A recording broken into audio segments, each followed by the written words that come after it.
नमस्कार दोस्तों, green shade channel स्वागत करते हैं नए वीडियो के साथ। जैसे हम पहले वीडियो में डिस्कस कर चुके हैं कि पृथ्वी का लगभग 4.6 मिलियन बिफोर इनका बर्थ हुआ है और बहुत सारे स्टेप्स से गुजर के ये वर्तमान स्थिति पे आए हैं और एक यूनिक प्लैनेट के नाम से जाना जाते हैं, द अर्थ। तो चलिए दोस्तों, जानते हैं आज के इस वीडियो में एक खास विषय में हम बात करेंगे जी।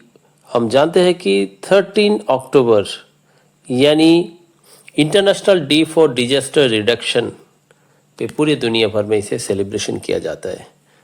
आज हम इस सिलसिले में इस वीडियो में बातचीत करेंगे दोस्तों, और आपको बताएंगे किस प्रकार का जो डिजास्टर का सामना हमें करना पड़ता है। तो चलिए दोस्तों, वीडियो के शुरुआत में हम आपको पृथ्वी का संरचना बता चुके हैं 4.6 मिलियन बिफोर, और ये जो वीडियो में आप देख रहे हैं इसी प्रकार के जो सेलेस्टियल ऑब्जेक्ट्स है, जो आपका कॉमेट बोल सकते हैं, ये पृथ्वी पर आते हैं और कई बार ये विनाश कर चुके हैं। हम हिस्ट्री में पढ़ चुके हैं इस प्रकार के जो धरती पे आने वाले जो कॉमेट्स है वो नुकसान पहुंचाते। दोस्तों, पृथ्वी के सबसे अहम जो एक डिजास्टर है उनमें से है एक अर्थक्वेक। 2004 26 दिसंबर का मेगा अर्थक्वेक जो इंडियन ओशन में हुआ था, उसका परिणाम हमने देख चुका है। और अर्थक्वेक का बात आते ही हमारा जहन में एक चीज जरूर आता है। जी हाँ दोस्तों, सुनामी। ये जापानीज शब्द से बना है जिसे टाइडल वेव या बड़ा आकार का जो वेव है उसे कहा जाता है। सुनामी जो है जापानीज शब्द। तो भली भांति हम ज्ञात है कि हमें 26 दिसंबर का 2004 का जो सुबह था वो हम कभी भूल नहीं पाएंगे। दोस्तों, ये सुनामी जो होता है, ये जो अर्थक्वेक का जो एपिक सेंटर है उस पर डिपेंड होता है कि अर्थक्वेक के पश्चात सुनामी आएगा कि नहीं, क्योंकि उसका अगर एपिक सेंटर अंडर वाटर और डेप्थ में है और उसका मैग्नीट्यूड के हिसाब से सुनामी फॉर्म होता है। तो दोस्तों चलिए हम दिखाते एक विजुअल आपको 2004 के 26 दिसंबर का ये पोर्ट ब्लेयर शहर का परिस्थिति। ये रियल वीडियो है 2004 का। देखिए किस प्रकार से अर्थक्वेक और सुनामी ने कहर बरसाया था इंडियन ओशन में और स्पेशली अंडमान निकोबार द्वीप समूह में। और इसका नुकसान का बात करें तो दोस्तों ये लगभग 12 से 14 देशों को क्षति पहुंचाया है। अब बात करते हैं करंट समय पर। आप देखे होंगे टीवी पर जो हिमालयन रीजन में जितना भी दोस्तों, अगर लैंडस्लाइडिंग का बात करें तो हाल ही के महीने में आप देख सकते हैं कि हिमालयन रीजन में जैसे कि वेस्ट बंगाल के दार्जिलिंग है, कालिम्पोंग है तथा सिक्किम है, उत्तराखंड है, हिमाचल प्रदेश के बिलासपुर है, इसी प्रकार के कई स्थानों पर लैंडस्लाइडिंग हुआ है। और हिमालयन सुनामी तो हमने देख चुका है केदारनाथ में। उसी प्रकार का ये हिमालयन एरिया में बर्फ का भी स्लाइडिंग होता है। दोस्तों, यहाँ पर जो दृश्य आप देख रहे हैं ये फायर का है। दोस्तों, फायर दो प्रकार से लगता है। एक वाइल्ड फायर भी होता है, साथ ही साथ ये मैन मेड भी हो सकता है, शॉर्ट सर्किट्स के दौरान हो सकता है। तो ये भी काफ़ी नुकसान पहुंचाते हैं। हाल ही के दिनों में हमने देखा है 2024 में हम अंडमान का बात करें तो ये रंगत क्षेत्र के जो बाजार है उसका हाल कुछ इसी प्रकार हुआ था। सूत्रों के मुताबिक शॉर्ट सर्किट की वजह से हुआ। तो चलिए मैं एक विजुअल दिखाता हूँ आपको। ये रंगत बाजार के 2024 के है जो पूरे बाजार को रंगत क्षेत्र के काफ़ी नुकसान पहुंचाया। यहाँ केवल पैसा या प्रॉपर्टी का नुकसान नहीं हुआ, बहुत लोगों का जो उम्मीद था, जो रोजी रोटी था, इसी दुकान के भरोसे वो रहते थे। किसी किसी का ये दुकान के साथ साथ उनका रेसिडेंशियल एकोमोडेशन भी था।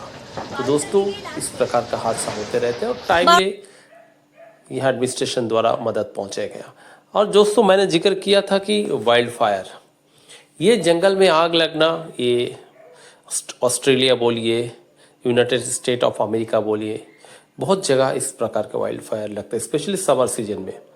और काफ़ी मेहनत के बाद फायर ब्रिगेड द्वारा मदद पहुंचाई जाती है। साथ ही साथ लोकल एडमिनिस्ट्रेशन और प्रशासन के मदद से, पब्लिक के सहायता से इमीडिएट रिस्पांस मिलता है।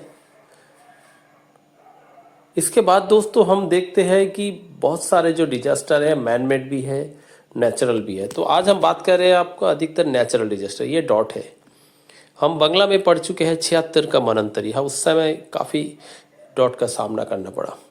दोस्तों हाल ही के समय में हम देखते हैं कि फ्लड ये भारतवर्ष के बहुत सारे हिस्सों में इसका कहर बरसाता है, चाहे वो पंजाब हो, चाहे वो केरल हो, चाहे वो तमिलनाडु हो, चाहे वो वेस्ट बंगाल हो, चाहे वो उड़ीसा हो, चाहे वो आसाम हो, हर स्टेट में डायरेक्टली और इनडायरेक्टली इसका कहर बरसाया है फ्लड ने।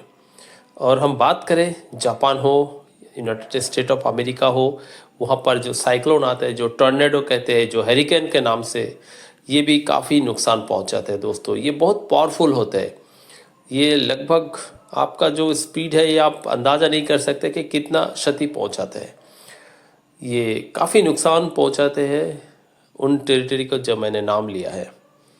दोस्तों आज का वीडियो मैं इसीलिए आपके साथ शेयर कर रहा हूँ क्योंकि प्राकृतिक आपदा से तो हम जीत नहीं सकते, लेकिन उनका जो क्षति को कम कर सकते, मिटिगेट कर सकते। और ये थंडर और लाइटनिंग ये भी हाल ही के दिनों में काफ़ी नुकसान पहुँचाए। तो वीडियो में जो मैंने प्राकृतिक आपदाएं जो घटित होती है उसके बारे में बताया, जैसे भूकंप, सुनामी, बाढ़, चक्रवात, सूखा, बिजली और तूफान, लैंडस्लाइडिंग, टॉर्नेडो, जंगल की आग, ये सब जो है प्राकृतिक आपदा। इनसे प्रभाव मनुष्य और पशु के जीवन में, ये साथ ही साथ पर्यावरण और अर्थव्यवस्था पे गहरा प्रभाव पड़ता है। दोस्तों भारत सरकार इस प्राकृतिक आपदा को मद्देनजर रखते हुए डिजास्टर मैनेजमेंट एक्ट 2005 के अंतर्गत 27 सितंबर 2006 को NDMA का नेशनल डिजास्टर मैनेजमेंट अथॉरिटी का स्थापना किया, और जिसका चेयरमैन जो है भारत के प्रधानमंत्री होते हैं। साथ ही साथ 9 और विशेष सदस्य रहते हैं इस टीम में, इस NDMA में। तो इसका मुख्य उद्देश्य जो है NDMA का, देश में आपदा से निपटने के लिए नीतियां बनाना, तैयारी करना, लोगों को प्रशिक्षण देना और हर स्तर पर सुरक्षा का मद्देनजर रखते हुए उन्हें इस आपदा से लड़ने का जो सही तरीका वो बताना, सिखाना है। दोस्तों यह दिवस हमें याद दिलाते हैं कि प्राकृतिक आपदाएं रोकी नहीं जा सकती, लेकिन उनके प्रभाव को कम किया जा सकता है। हमें सुरक्षित भवन निर्माण, पर्यावरण संरक्षण, समय पर चेतावनी प्रणाली और जन जागरूकता पर विशेष ध्यान देना चाहिए।